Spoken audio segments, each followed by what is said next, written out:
How about that? Pickup winder deluxe. Hey there. Thanks for coming back. This week's special business is going to be getting both the neck, well, especially the neck and the body, ready to put on some finish. So I've been working on that. So stick around, and hopefully, by the time this video comes out, I'll be on to the playing with dyes and colors and things. So, hey, if you haven't yet, go ahead and subscribe, hit a like in there, throw a comment in there, what you like, don't like, and we'll get on the road here. And the last thing, the pickup winder, because I'm going to wind my own pickups. I've been working on that as well. So, up next, you're going to see it all. Just got to get in here and hit the old +1, plus till the little K comes up. And I should, with my magnets on the bottom of my handle and my little reed switch where the spring gets pulled up by the magnet touching the copper, I should be able to have a pretty consistent. Now, if I go too fast, the recoil of the spring kind of shaking back and forth. Sometimes it'll miss one. But as long as I go about this fast right here, should be all right. The old Daiwa J1350. That was like my favorite reel as a kid. But it works. Coil of wire may still be too close, but as long as I go about this pace, which would put me at about 100 winds a minute, well, 100 rotations a minute, which is 3.7 to 1 on the reel here. So about 370 winds on the coil per minute. And that would do it. So, how about that? Winding my own pickup for the first time with this ridiculous contraption. Hillbilly heaven right here. All right, back on the neck. I am going to cut the fret slots to depth. I actually was working on one already, getting the saw depth plate that I made with just some wing nuts and screws there, machine screws. So that will be then how deep I'm taking each slot, which is about 12 thousandths. I took my fret wire and checked the tang on it, and going about 12 thousandths deeper. I just go a little bit deeper just to make sure I don't want any frets not seating all the way. So this is kind of an arduous pain in the butt to go back through all your slots and carefully get things slotted back to depth. And it's not like you can't glue the frets down if you end up having an issue and the fret slot is too wide and it just won't stay down. You can always apply glue and clamp it down and you'll be fine. Some guys glue them anyway, just for extra insurance.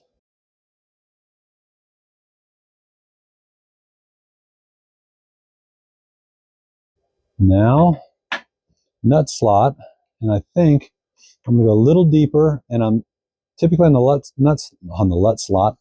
I try to keep it completely horizontal. I don't like putting a curve in it because then that means I got to match the curve of the actual bone nut that I use, and I prefer a flat bottom on that.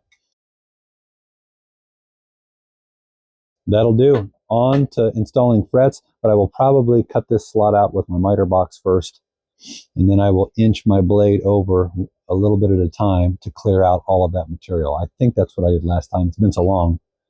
All right, nut slot is done. Took a little doing, but it's about as good as it's going to get. I did have one blade cut that was just too deep on that side, but oh well. This is on the bottom of the neck. So it was just a matter of taking most of it out in the miter box and then putting my depth gauge back on and just kind of walking it, scraping it back and forth until it finally cleaned out the bottom of the slot. This is way too wide for a normal nut slot, but I make my own out of a piece of dog bone anyway. Well, I mean, it's a dog bone. It's a piece of cow bone. I didn't chop up a dog. Okay, well, this is my fret wire mender. Oh, some old rollerblade bearings. And then I'm not even sure what I did to cut that. I must have chucked it in had to have chucked it in the drill press or something and cut my slot in that. So, I mean, it actually works pretty slick. Let's see, I bought a pound of this. This is from CB Giddy. So what I do is I just send it tang into the slot on the wheel. Oh, come on now. And then it has to go over this other bearing here. So I've got to kind of manually bend that up over that bearing to get going. So the end of the end of it doesn't have much bend unless you, do it by hand. You'd have to get in there and get some bend on that. So just start feeding it through. And you can either rotate the wheel or just push it through. I've done either one. So yeah, I may run it through one more time. Looks like it's right about or maybe could have been that my bolt slid. I've got this, of course, bolted through. So if that slid on me, then it's not going to be near as tight of a radius. Oh yeah, it's definitely, I think it's going to bend some more. Oh. Okay. And well, that looks about the same radius as my fretboard. Now this is the wire I just sent through. So I got two wires. The one that's, yeah, it must have slipped. My one bearing must have slipped. So maybe I'll tighten that up, get a little more of a radius on it. All right, I'm going to hammer in some frets. I have a couple of offcuts that I think are going to work from the first two. There's another offcut I've got. So, and then of course I've got probably too many that I bent and ready to rock and roll. So I use I think this is a Harbor Freight special from way back in the day. I use I don't know what exactly that material is, but that's what I use.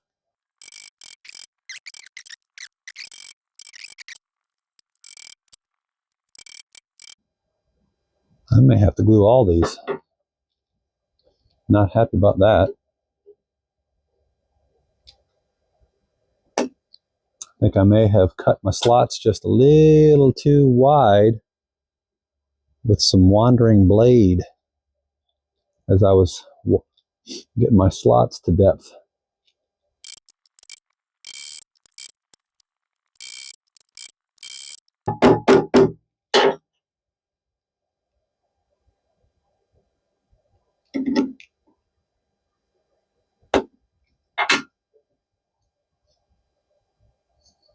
Well, I got to start checking those and see how many of them went in all the way and see what I need to do about gluing. But hey, that didn't take long and they're all in for now. We'll see.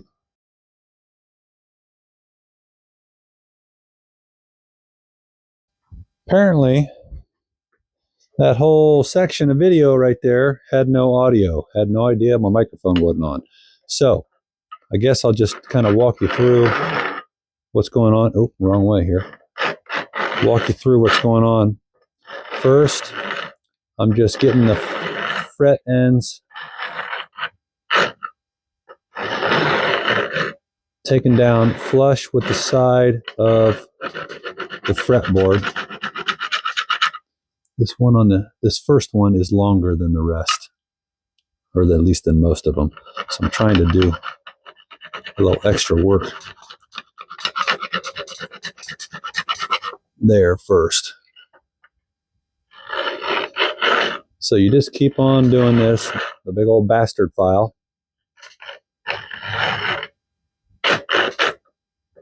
until you get down to the wood. I ended up gluing every fret and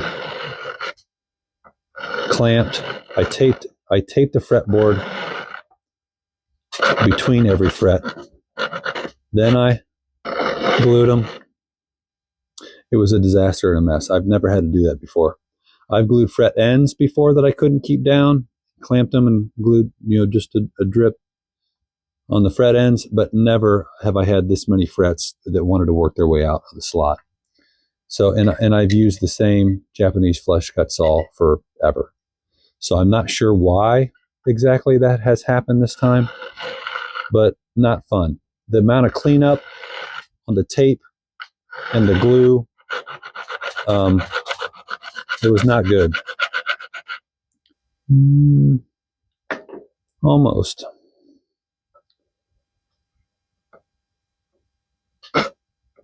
Okay, now take it at an angle.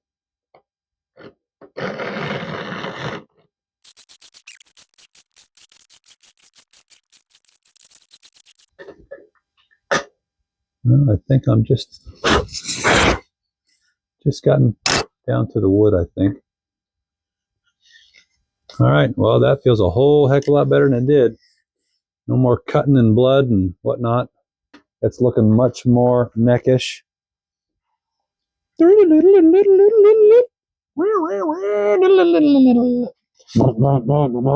Oh yeah, we are getting there.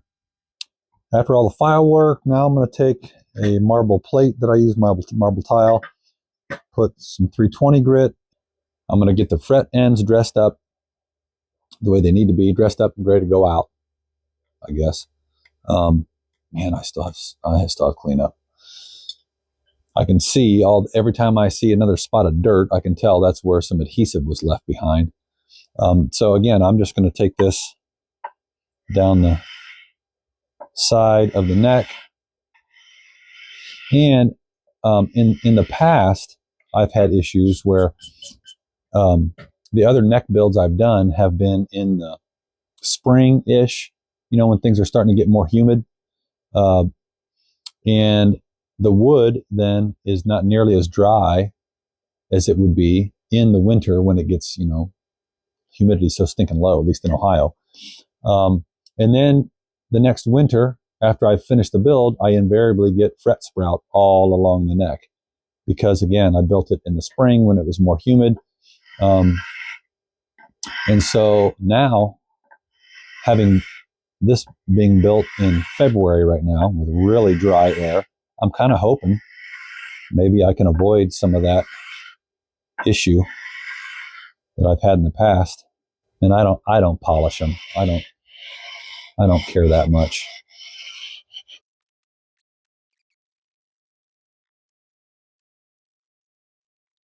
All right, get some 600 on those fret ends, and that should about do it. So I have marked the top of each fret with a Sharpie. Now I'm going to take my marble block down and see if I can knock the Sharpie off of the top of each of these and don't have any really low ones, I hope.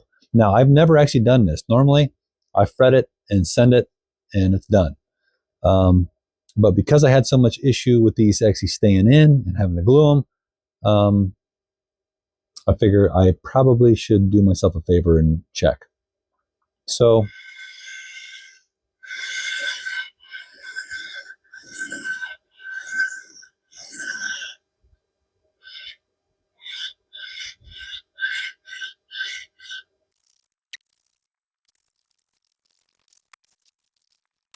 I feel like that might be as good as I care to get it. All right, so now I've gone back through, remarked the tops of the frets with Sharpie, and now I'm going with my crowning file over the top until I see just a tiny narrow band of Sharpie left right down the center.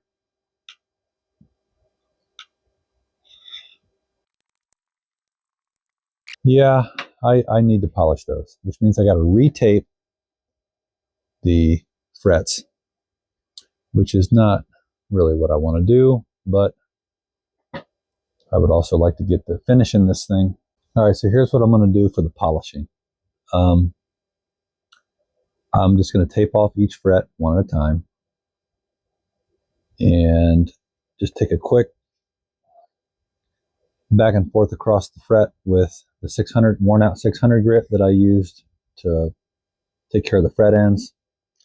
Then take my little polishing cloth, aka washcloth, and a little bit of the Blue Magic, which I've used on a couple of chrome bumpers, and take that back and forth real quick like on the fret, and that is definitely bringing it up to a nice polish. So 1 down, 20 to go.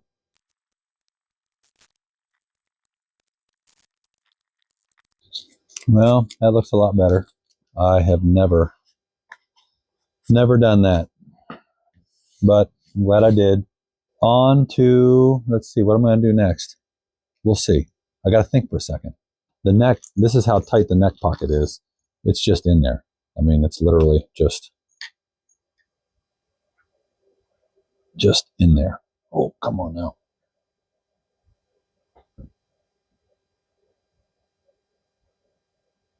There we go. So it is tight. I'm going to have to probably take a little more off body and or neck, because once I get a little bit of finish on this, and I'm just going to use True Oil. That's how I normally finish my necks.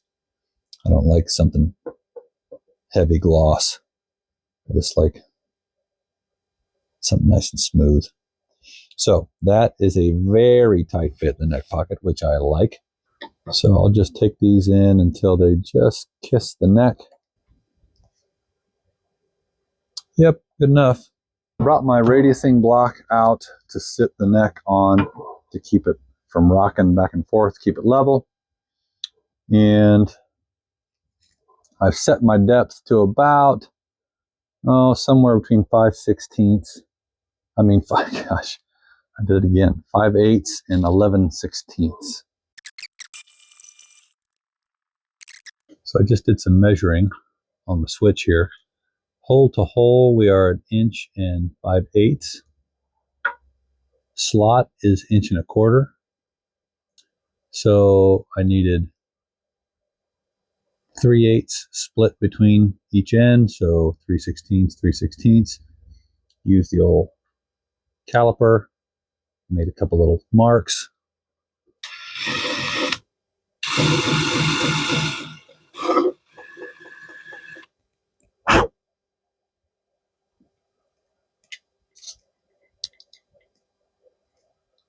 It's not bad. Looks about right. Yeah, that looks like there's plenty of screw that's going to grab there. I like that a lot. 1, 2, 3, 4. I mean, it's just at the edge. I could take a little bit out. Sticks up enough. Yeah, that'll work. I like it. I was actually fixing to mix up some dye and start checking it out here. I cleaned up the fretboard a little bit with some acetone, get some of the nasties off, and then I realized I hadn't put my markers on the side of the fretboard yet. Oh my gosh. So I got to drill those holes, and I usually just do that by hand.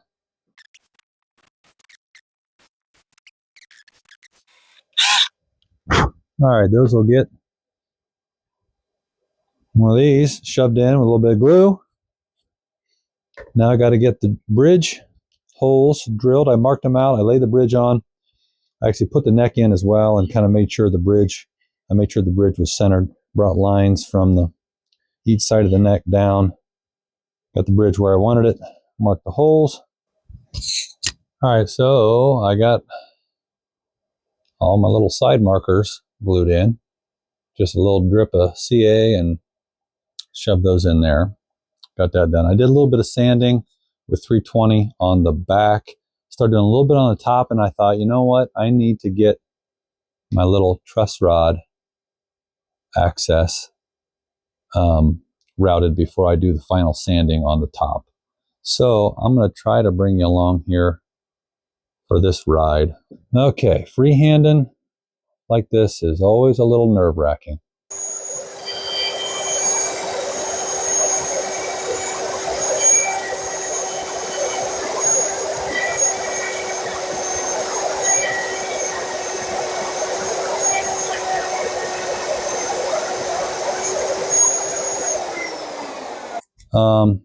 I think I have a little short Allen wrench that I can make work. Oh, I really don't. It looks nice and symmetrical right now. I really don't want to tempt fate to bring that back in there one more time, but I think I might need to go a little bit deeper.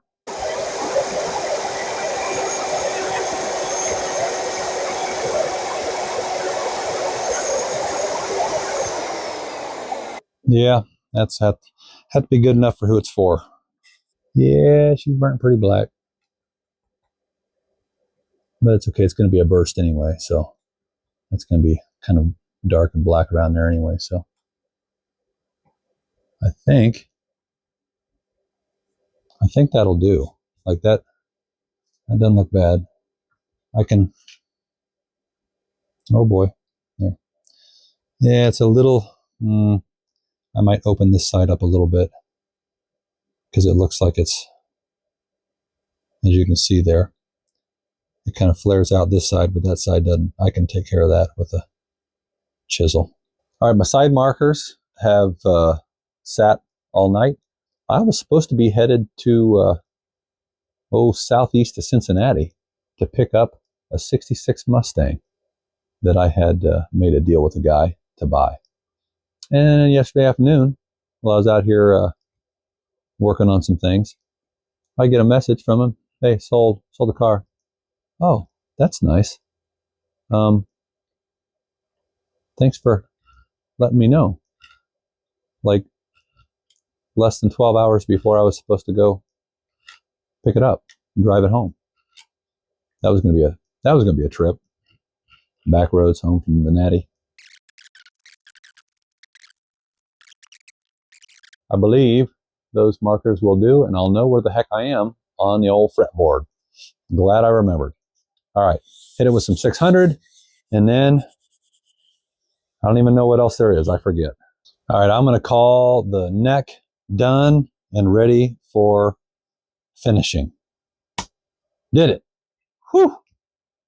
I didn't think it was ever going to get done, but now I got to start experimenting with some dye. Yeah, it might be time for a trip to the burn barrel with all my sandpaper. So I have been doing some hand sanding, and I think it is time to sign off for this week. It's looking pretty good, and it's still a very tight fit in the neck pocket. So until next time, hey, color, stain, dye, what's going on? And pickup winding, probably in the next one for next week. Can hardly wait. Come back and see it.